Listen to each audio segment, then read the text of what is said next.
Are we recording on all cameras? Okay. First of all, shall we go around and say who we are and what our involvement in the film was? So I'm Daniel Hill, and I directed the film. I'm James Henderson. I was the director of photography. I'm Tyler Maskell, and I played Tyler in the film. I'm Beth, Beth Folan, and I played Beth Folan. Hi, Beth Folan. Okay. So first of all, we're going to talk about the making of the film. Was it that different for you? Like the performance element of it? Not really, but I think it was just not challenging, but it was just a bit weird. It was thinking like, oh God, we're in this space, in a real space, and it seemed so much more like real life and alive. But that made it fun. And do you reckon that helped then? Yeah, definitely. It felt like we were actually having those conversations. Yeah, Tyler? In a sense, I feel like, for me, it was a lot more difficult, because like everything you do is under the microscope, so you have to really focus in on what you're doing. Whereas like, if you're looking at doing it on the stage show and you've got people sat at the back, they're not necessarily going to see every eyebrow move or every look right or look left. Okay. Whereas when it's that close and you're under the microscope, it's like, okay, I need to amplify my performance and. Okay, so it does change. Change like, your performance. especially like Beth said, when you're actually in a real space and it's not just on the stage. You kind of, I feel like there's less room to mess up. Like you have to be by the book and you have to know exactly how you're doing. Yeah. I suppose it's different for you as well, is because there was whole sequences in the show that were very personal to you, but you could keep in your head. Well, yeah, in a way. And whereas this, we actually kind of like visually realised that in the film. So that's a whole nother level for you, I suppose. Yeah, when you put it like that, I mean, like you say, when we did it in the show, like on the stage show, it's easier to kind of mask, shall we say, like because obviously you can just think about everything. But in a sense, when you do it in the film, you have to think about it, but also you're living it as well, because you can't just get away with hiding a little bit, because everything's there, like I said, on a microscope. So it makes it a lot more difficult, but I think that the challenge is worthwhile as well. It makes it kind of rewarding as well to know that you've put something from yourself into there, and you kind of feel like you really give back when you do it. I suppose the difference as well is that you only have to do it once, sort of. Yeah. Whereas in the stage show, you obviously have to sustain that over a sustained period of time. So. Yeah. See, I found it easier in the stage show to like get in touch with what I was feeling, because I felt like I had more time to myself to like really think about it and work myself up. I suppose it's the flow as well, isn't it? Because in the stage show, every performance, you take the whole journey from the beginning of your character. Even though actually Area 404 is not linear in its storytelling, but you still go on that whole journey. Whereas in the film, obviously, it's not in order. You've got James sticking a camera in your face. You've got a boom. You've got all that. So you've got way more to deal with than just you in a space. And the caves at Edinburgh were so atmospheric for what we were trying to create. Yeah, just walking in there made you kind of go, "This is quite a gloomy place." I don't know about you, Beth, but like it felt when we did it in the caves, it was so much easier than like if you compare when we did it in the film, shall we say, to where it was in the caves. In the caves, like it is so much easier to just zone in on that bit. Yeah, because especially before we went to Edinburgh as well, we didn't really know. Well, we'd seen pictures, but when we got there, it just matched the piece perfectly. It felt like it was made for it. Yeah, because I suppose when we did the previews, we made it very clean, the space, didn't we? I mean, we tried to make it as accurate as size, but it was a very clean black box space, so it was a bit of a shock, because it didn't look anything like the pictures we were sent either, did it? It was good. I mean, because I remember in the pictures there was all those like sails and stuff, and it looked quite quite cabaret clubby, and it was literally just a cave. There was a sense of elegance in the photos. When you get there and you're looking at like stone floors. Yeah, my feet were definitely black. Made it very gritty, because it was quite difficult. I mean, let's talk a little bit about your initial feelings on people's reaction to the stage show, and about them, because like we never set out to make it an educational piece. That was not what we were doing it. We were totally making it for ourselves in a way, as devising theatre tends to do. So, I mean, what was that like, apart from satisfying that people thought it was this thing? Did that change your performance during the run, that suddenly people were saying, this is educational, this is teaching me stuff? Did that change your focus? Remember one lady being like, you have to take this into schools, like literally saying that. And it kind of clicked then that I thought like, oh, okay, we kind of have to do something about this afterwards. Whereas before, I can't even remember once thinking, oh, this might go educational. And then as soon as that got told me, I was like, oh, it all makes sense. We have to. And from then onwards, I can't think of anything else apart from that it has to go educational and like meet other people. Yeah, I mean that's the thing as well. I suppose maybe that's its benefit is that if we had set out to make an educational film about the internet, it would have been a very different film entirely, wouldn't it? And Yeah. then I suppose it wasn't made with any arrogance either. Was the thing, because I remember we made that preview for the season launch, like way before we even made anything else, and we just literally threw something together because we needed to, and it got that massive reaction. And what was quite nice about the company and the company dynamic is that no one ever got any sense of their own ability to be able to make a profound piece of theatre or do something really meaningful. Everybody was just trying to make the best work they could make, and that just kept it so level and true. And it meant that in the rehearsal room we could bring a truth to the creative process that meant that, like you said, that school group and those people, and like when we did the workshop in Toynbee and everything, it was like, if we're honest with ourselves, then the audience will go with it. And what was so nice about everybody being able to bring writing to that process was that, and that everybody felt comfortable to be able to offer that up, meant that everybody's voice was actually in the show. In a sense, which is crazy when you look at the way that the show was programmed and you look at the description. There's no mention of anything educational in there at all. No. Like there's no hints to an outside audience that will go, actually we should go and see that because it's educational. It's just pick up the brochure. Actually, the themes in there, they are what grab people.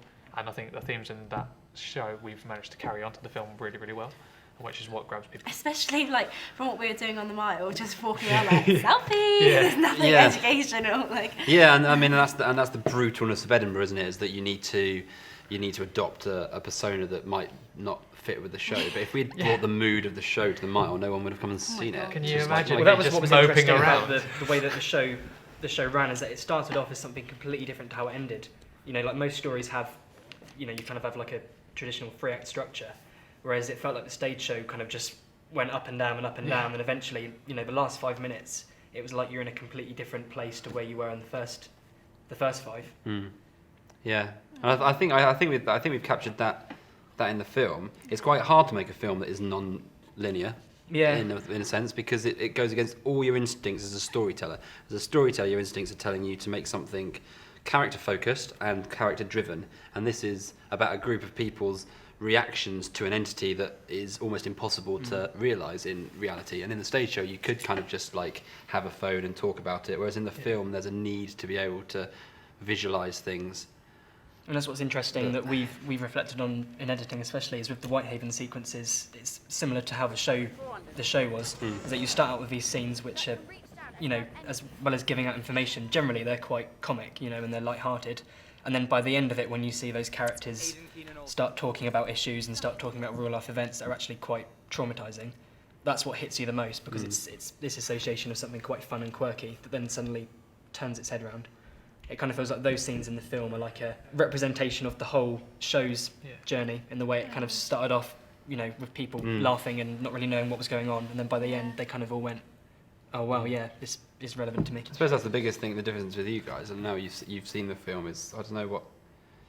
I think the Whitehaven sequences feel a lot different to what they do a different thing to what they did in the stage show, because they're being performed by other people. But I think it still works. Yeah, definitely. It just, to me, it's more blatant that it's like educational now, whereas before we were kind of messing about with a bit of information in it. Well, yeah, I remember those sequences were some of the hardest to pull off in the stage show, but actually they were hard to make, but they were the easiest. It was a no-brainer when I was adapting the screenplay, was that, well, blatantly those people are, of a place. They've all been affected by it. They're giving the information as a warning, sort of, and that was really easy. Whereas we agonised over those sections in the stage show. That's the stuff that took the time, remarkably. You kind of look at it and you think, the news reports and the rewrites in that section. 3 or 4 rehearsals just trying to get that news report, what it was. We changed the choreography every week. Or why it was even there, and why it was at that point in the show. Whereas in the film, like, it makes perfect sense for that scene to crop up where it does, because it's unfolding the story of Beth is being unfolded. But equally, it was nice to also move stuff around in the film. Is like moving. I don't even know if you noticed this actually, Beth. Is that we moved.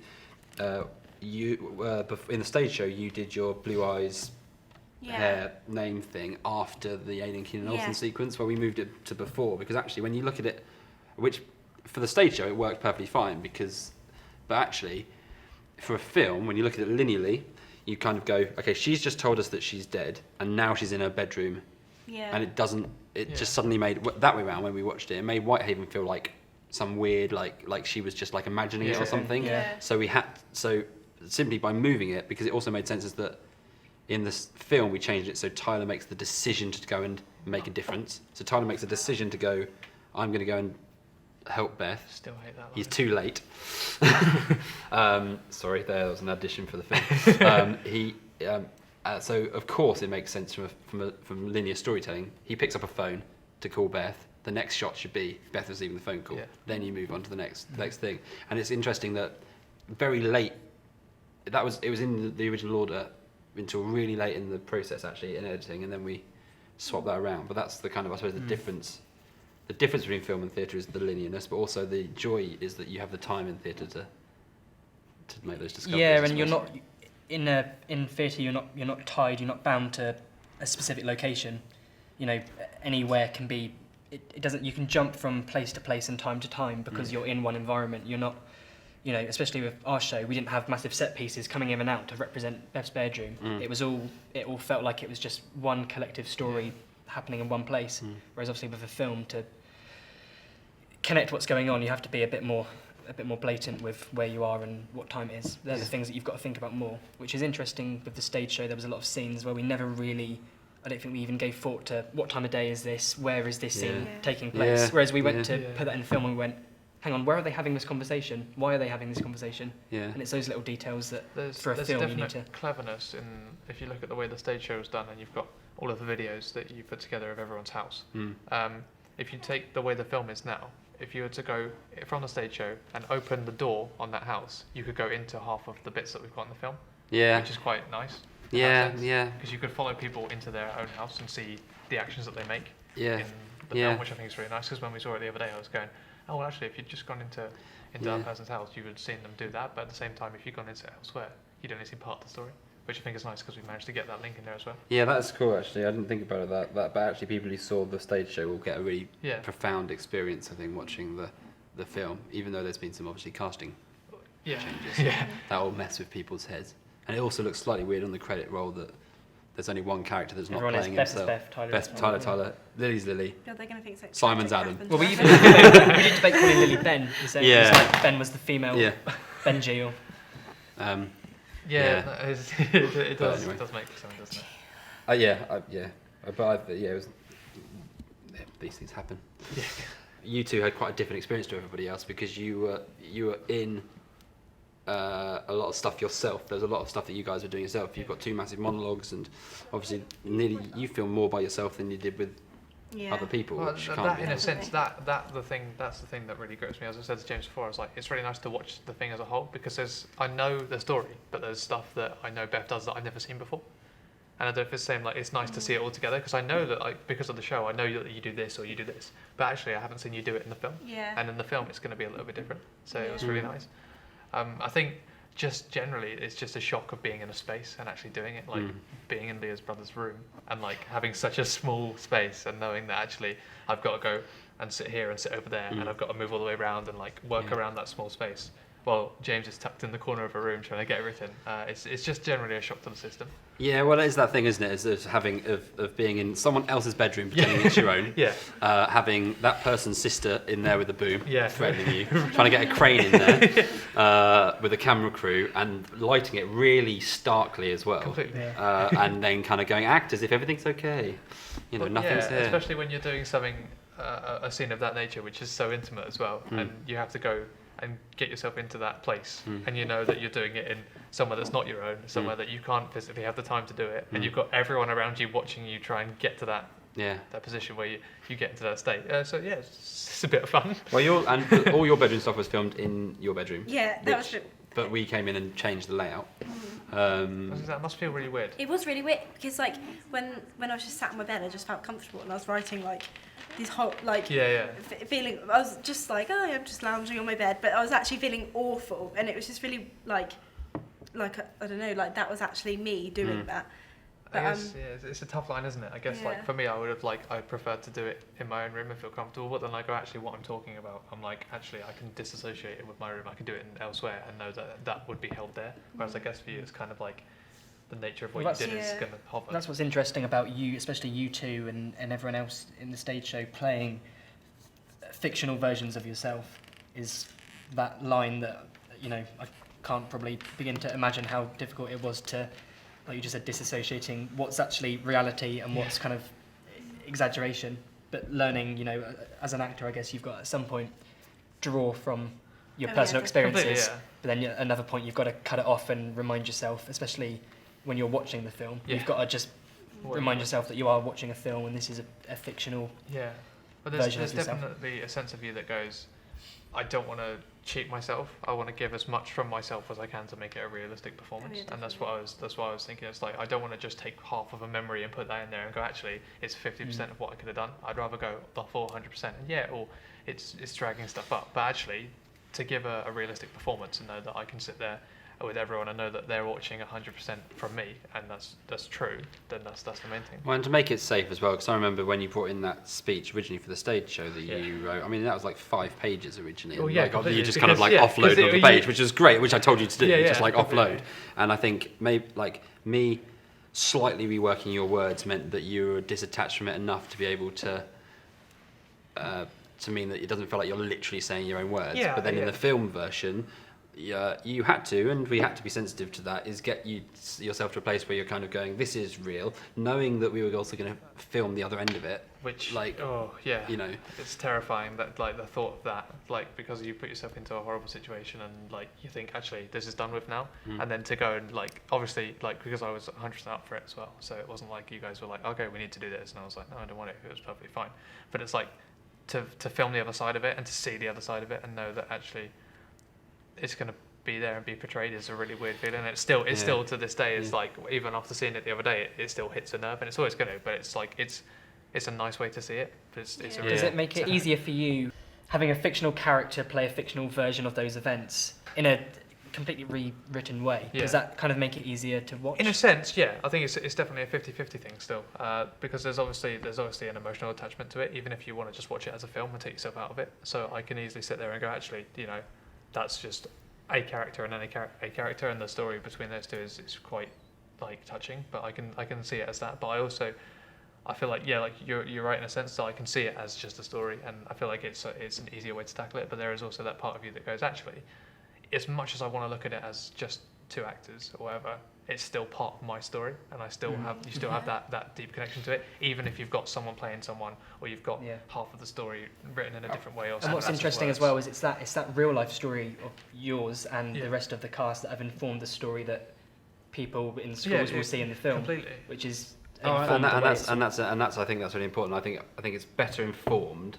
The film is better informed and better viewed knowing that these people are portraying issues that they've lived through. Completely. Which is what we tried to get across in the stage show. All the stuff about going into the house was all there just to say we are real people. We're not pretending here. This is us coming to our house. Welcome to our world. Which you can't do in a film, because even though there'll be people who don't know us who will probably think it's like a coincidence that you're all playing characters that have the same name, because actually what we're not, that's why it's so important to kind of like really get that across in the other stuff we're doing, to say no these are real things, because then young people can watch it and kind of go, wow, they can make a film about their issues. The least we could do is talk about it. And I think that's the biggest thing. It's a profound statement. And I remember, Beth, like you've been through a lot, and the internet's really screwed with your life in lots of ways, and a big part of that is in the stage show and now in the film. But I remember you were the biggest advocate in the rehearsal room for not making the internet the bad guys. It was really interesting that the person who'd been through this was the person who's saying the internet's not that bad though. Why are we so down on the internet? Because I remember when we first started it was like the internet's evil. Down with the. I remember the first concept of the show was about a group of like vigilante young people trying to destroy the Do you internet. remember like the initial R&D, and we had that like James had the Nerf gun. The Nerf gun. We were, like, sneaking through the offices, and he was like, "Get out of here!" Chasing us. Yeah. Like, Can you imagine if that was the film we were marketing No, yeah, It's like aliens set outside of space or something. yeah, Like set what in a is that? future where the internet and all the governments tried to close it down and these people need to save it and all that stuff. It's like You know, Men in Black, but the internet version. Like, Yeah. that would be no. but it's something like, but then there was Beth all the way through fighting the kind of the internet's bad, the internet's this, and you made a good point which really stuck with me is that, which hopefully then resonated in the player, is there's nothing wrong with the internet. It's way the you people use it. and it's the way that they use it, and actually hence the question of mankind's greatest technological achievement or humanity's biggest mistake, because actually it's probably the answer, I suppose, not that we're giving them the answer, you could argue is both. It is mankind's greatest technological achievement, but also the way it's headed, humanity's biggest mistake. Yeah. And you don't need to go into it, neither of you, but it would be nice for you to share a little bit about some of your experiences and how you think the film, or what I suppose it's what you hope that people who are watching it will get out of watching it if they're going through similar things, what they might learn from the film. Crumbs. I just feel like this, getting like abuse on the internet is just such a common thing these days, and and people just shrug it off like it's nothing, and they don't. I think this will make people not only put their foot down and hopefully be like, no, okay, this is not right anymore. I'm not going to be treated like this, or I'm not going to let someone else be treated like this. But then it's also the people that are doing it, hopefully make them think, oh, it's not okay. Like, these things have an effect. It's not just that, oh, I only said it, then we're okay at school. Like, it's still there. You've still said that, like, to someone. And I don't know, just... I've always, like, no matter what I stand by this, no matter what someone has said something to me, I've never, ever, ever replied to anything. And I don't know, like that's just something that I'd always said I'd do, because I was never going to be the bad person. And that's that fascinating thing about the internet, though, isn't it? And it's that single-mindedness that it provides you for, is that somebody says something to you on the internet, and then you could put a totally unrelated something out on a different platform, and people will just put two and two together and get 12, and that's the trouble, is that that's why it's such a dangerous platform. It's so open, and there's so many ways in for like anyone, which is why, in a sense, I hope that the film has that effect, that people can go, instead of turning to an outlet as the web and going, actually, I'm going to write a paragraph here which expresses my emotions and how I feel, which is great for the person that's writing it. If you need to do that, then that's perfectly fine. Like, I'm not going to shoot people down for doing that, because if you see someone like that, you're obviously going to care. But you also have that same aspect of going, if people see the film and then they go and get themselves into that situation where they could do that, all that you can hope for that moment is that actually they just move the mouse up and close the tab and just like be themselves for a minute and go, actually, I don't need to spew it all on here, but like there are people that need to, and that's fine. But if you can get yourself after watching the film to even just take a small step of going, actually, I'm not going to write that today, or I'm going to take myself away from this for a minute, there are people there that you can talk to, and I hope that the film just has that impact, and people go, oh wait, actually, I saw this film today at school and I spoke to my friend about it, and actually, you know, I don't need to write this out now, because there were 2 or 3 people in that film that actually did that, and this is what happened. Yeah, and I think it's that thing as well, isn't it? Is that the internet can very easily become a conduit for your instant negative reaction to something. Yes. I don't know about you, but like since the show and the film, like I feel like before I would always turn to a platform or something and just vent, and I feel like I'm not doing it as much anymore. Yeah, like there's still moments where I go, oh my god, what? And then I go, oh man, I shouldn't have done that. But I think I've probably got a lot of tweet drafts in my tweets. Yeah. Sometimes I've typed something and gone, no, why am I doing that? Why didn't I just let it, ignore it or talk to someone? Normally Yeah. I feel like have any Wi-Fi to send it, but like a big part of it for me is separating yourself from like this online profile. Like this isn't actually you. Like you're not living on the internet. You do have a life. Like whereas some people just kind of, because that's their name, that's their age, like everything about them is there. They seem to think that profile on the internet is them. yeah. But so they seem to think it's just their thoughts that's coming out on it, so it's okay. But really, you need to separate yourself and be like the real world and the internet. Like that's what we said, isn't it? People get sucked in. That's the best analogy there. People get sucked into it, and But then again, that's another one of the problems, is that people disassociate the internet with the real world. Yeah, or exactly. what And we then call they the seem real to think world. that it's not actually a problem. Yeah, which is why a lot of the issues that we're exploring in the film in real life aren't explored or talked about, because, like you said, people dismiss it as, oh, it's on the internet, it's not real, just ignore it.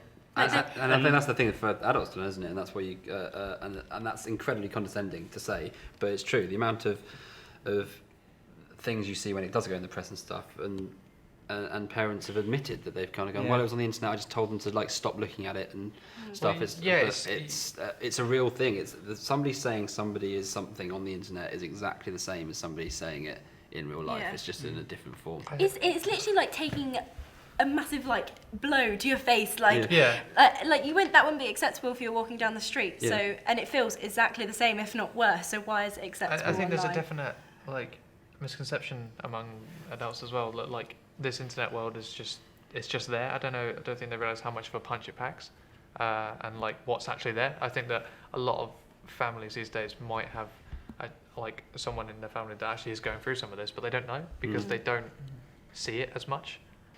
The end speech that you wrote, like about thinking too much about what other people thought instead of just being, and then at the end being like, put your phone down, like go out there, like that for me like really connected, like, and although I'd never heard that before, like, because everything with the stage show it'd come from ourselves, so we're really passionate about it, but I've only heard that ever 2 times, and I just feel so like in touch with it that like especially thinking about what other people think.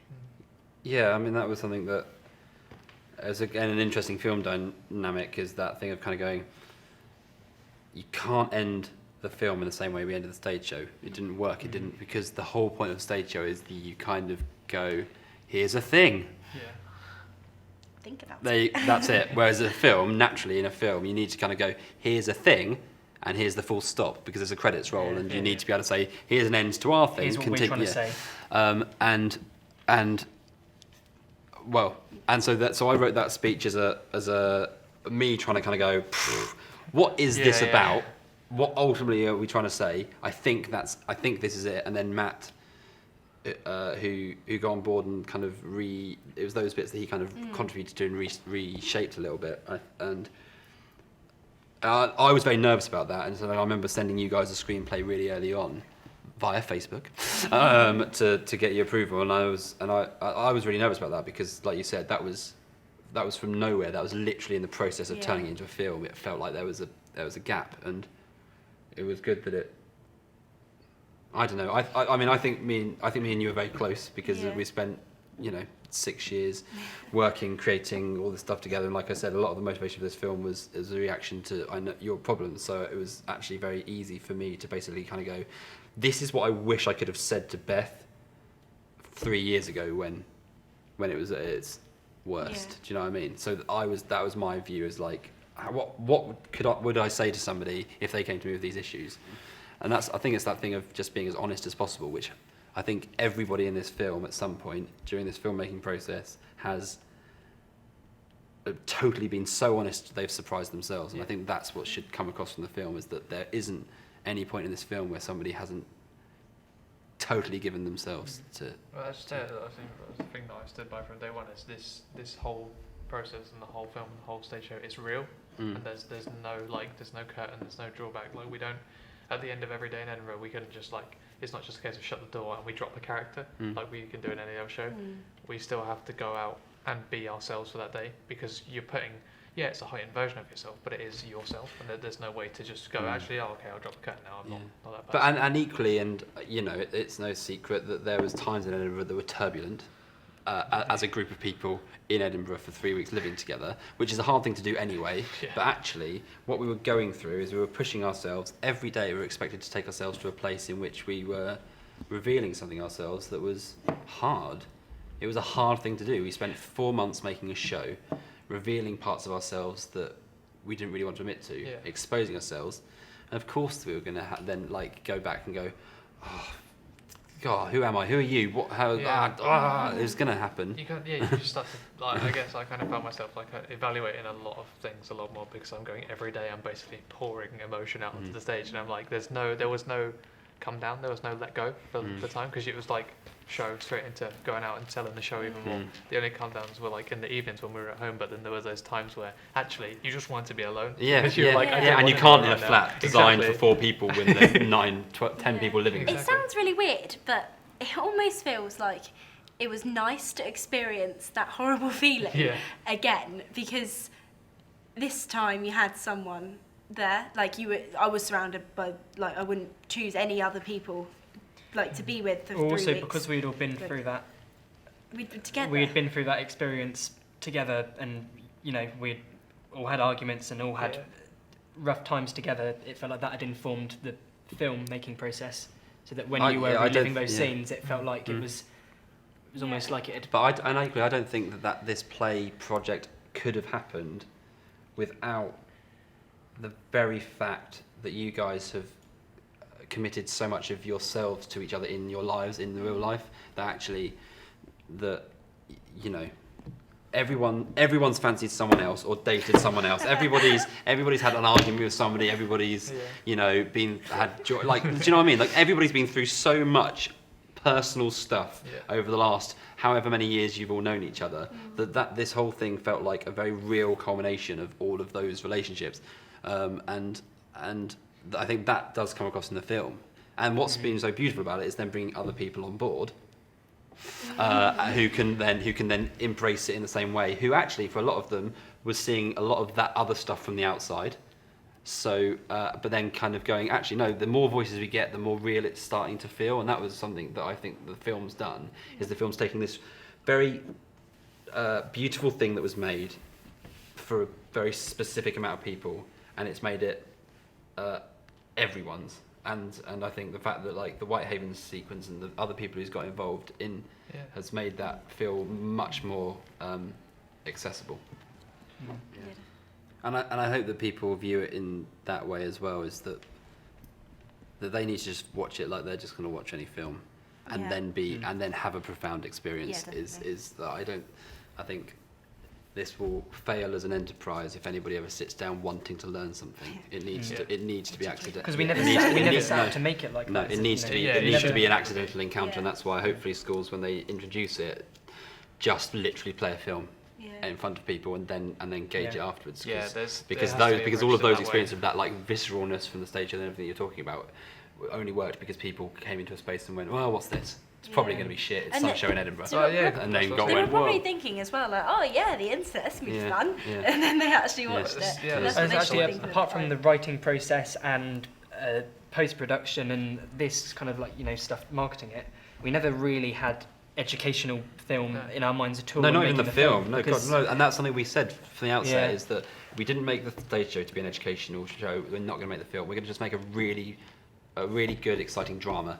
Well, that's one of the things, isn't it, that is mentioned in the Kickstarter. Like, we didn't want to just make an educational video for kids, tell them about the dangers of the internet. Like that, we didn't want to do that. I think as well, that's the advantage of this film and this project being run and made by young people.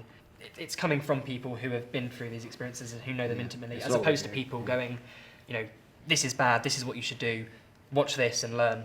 And there's not a group of adults who then have to do a load of research with young people to try and make a film about the internet. And I think we that's are what makes our it own more realistic research as well. Is that you'd hope so, that there's an open forum that actually, when the teacher watches it, they can go, oh, actually, from this I got that, so that actually you can have a teachers and a students' discussion where actually they're all on the same level. I think that's the most we could hope for with this, is that all it does is inspire people just to talk. That's I mean, that's why we made it. If we can get one group of people having a chat about their relationship with the internet, not even to change them, but to start that conversation would be amazing. It's definitely eye-opening, and I think that's what the film from seeing it definitely does. That it's an eye-opener, and then, like, the way that you have to look at it is actually, even if it's just one teacher, like in the grand scheme of things, even if one teacher or two teachers just go, actually, this works, and this is a tool that I want to run with.